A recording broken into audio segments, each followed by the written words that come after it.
Hello student, আমরা ছোটদের পদ পরিচিতি মানে ছোটটাকে পদ শেখাবো কি করে বাচ্চাদের। বাচ্চা বলতে 7-8 যারা প্রাইমারি টেট দিচ্ছে তারা সবাই মানে বাচ্চা, তো আমরা সবাই সবসময় আমরা সবাই না না জানলেই বাচ্চা, জানলে ঠিক আছে। অনেক বড় হওয়ার পরেও অনেকের পদ সম্বন্ধে ধারণা নেই। আমি একটা ছোট্ট ক্লাসের মধ্যে পদের সম্বন্ধে ধারণা দিতে চলেছি। দেখো, পদ 5 প্রকার। বিশেষ্য আমরা জানি, ইংরেজিতে নাউন, বিশেষণ ইংরেজিতে অ্যাডজেক্টিভ, ঠিক আছে। এবার আছে সর্বনাম, ইংরেজিতে প্রোনাউন। আর এখানে অব্যয়, ইংরেজিতে অব্যয় 3 প্রকার: ইন্টারজেকশন, প্রিপোজিশন, কনজাংশন। 3টাই অব্যয়, বাংলাতে একটাই পদ অব্যয়। আর ইংরেজিতে অব্যয়টাকে 3 ভাগে ভাগ করা যায়: ইন্টারজেকশন, প্রিপোজিশন, কনজাংশন। যখন আমরা পার্টস অফ স্পিচ পড়ি, আরে এটাই তো বাংলার পার্টস অফ স্পিচ। কথা বুঝে আসছো না? Parts of speech, parts of স্পিচটাকেই আমরা বাংলাতে পদ বলি।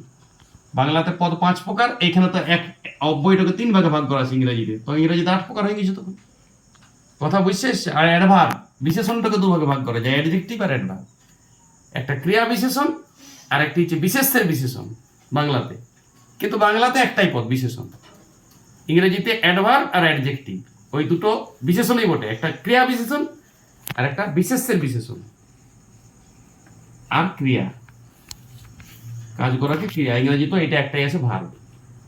দেখো, বিশেষ্য ইংরেজিতে নাউন, সর্বনাম প্রোনাউন, আর ক্রিয়াটা ভার্ব। অব্যয়টা ইংরেজিতে 3 প্রকার parts of speech: interjection, preposition, conjunction. 3টাকে একসাথে অব্যয় বলা হয় বাংলাতে। আর অ্যাডভার্ব আর অ্যাডজেক্টিভ যেটা ছিল সেটাকে বাংলাতে একসাথে বিশেষণ বলা হয়। দেখো, এবার আমি একটা বাক্য নিয়েছি। কি বাক্য? এটাকে শব্দ বলে জানো তো, রবীন্দ্রনাথ এবং সে মিষ্টি সুরে গান করে। রবীন্দ্রনাথের সাথে একজন লোক বসে আছে, সে বটে, ও হরিদাস বটে, জানি না কে বটে, 3rd-person লোক। রবীন্দ্রনাথকে আমরা সবাই চিনি, যিনি কবিতা লেখেন। গীতাঞ্জলি পেয়েছিল 1913-তে, মহান মানুষ, জানেন তো সবাই, কবি রবীন্দ্রনাথ। তো রবীন্দ্রনাথ এবং সে আরেকজন লোক আছে, মিষ্টি সুরে গান করে। দুজন কোনো গান করছে, রবীন্দ্রনাথ এবং সে। এইখানে আমরা কোন শব্দটা কোন পদ, এই বাক্যটির মধ্যে অনেকগুলো শব্দ আছে, কোন শব্দটা কোন পদ সেইটা দেখে নেবো, এবং সেইখানে আমি পদ শিখে যাবো। দেখো, কোনো কিছু নাম বুঝাইলে বিশিষ্ট জনের নাম, হিমালয়, গঙ্গা নদী, ভারতবর্ষ, পৃথিবী, নাম যদি বুঝায় কোনো কিছু, তখন তাকে বিশেষ্য বলা হয়, ইংরেজিতে যেটা নাউন। তাহলে এখানে রবীন্দ্রনাথটাই শুধু নাম আছে, তাহলে বলো রবীন্দ্রনাথটা কি পদ? বিশেষ্য পদ। কথা বুঝে এসছো কি না বুঝে এসছো? কথা বুঝে এসছো? তাহলে এখানে লেখো রবীন্দ্রনাথ।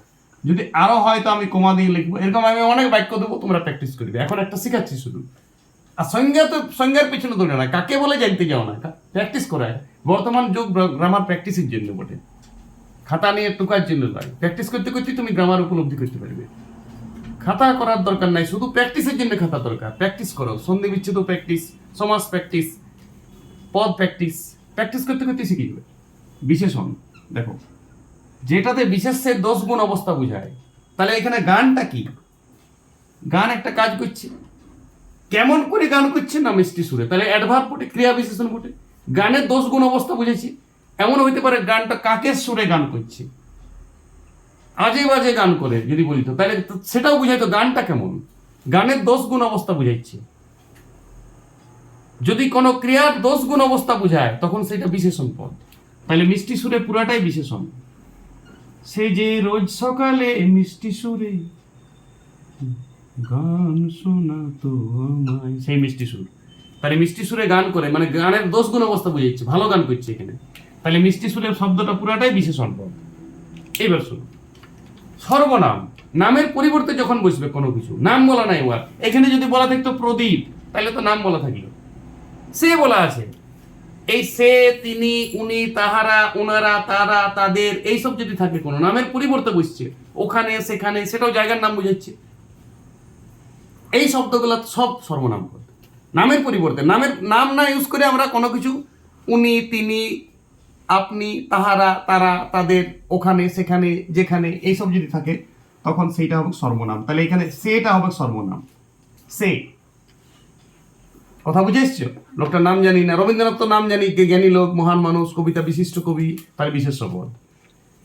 অব্যয়, কোনো কিছু জয়েন করে জেলা, এবং, ও, অথবা, নতুবা, যদিও, হা, দুঃখ, এলাস, ইংরেজিতে আছে না, হুররে, উফ, হাই, এরকম শব্দগুলো হবে সব অব্যয়। কথা বুঝে এসছো? তাহলে এখানে এবংটা আছে, জয়েন করছি, তাহলে এবং অথবা ও এইসব যা থাকবে, তিনি এবং ও, আমি ও সে, ওটা হচ্ছে অব্যয় পদ, কানেকশন করছি যখন অব্যয় পদ।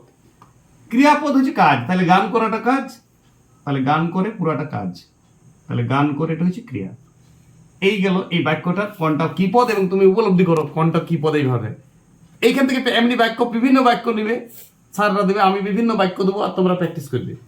তাহলেই বাংলা ব্যাকরণ তুমি পদ সম্বন্ধে একদম সলিড ধারণা চলে আসবে, যে পদটা কি জিনিস। আর পদ ধারণা আসলেই তো বাকিগুলো সব ধারণা চলে আসবে।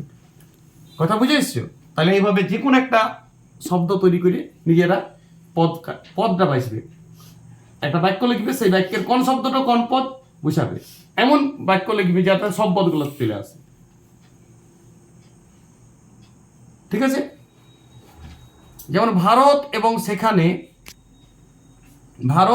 সেখানে কুল কুল করে নদী বয়ে যায়, এটা তো তুমি সব পদ পাবে। এই বাক্যটা নিজেরা প্র্যাকটিস করবে, HW দিলাম।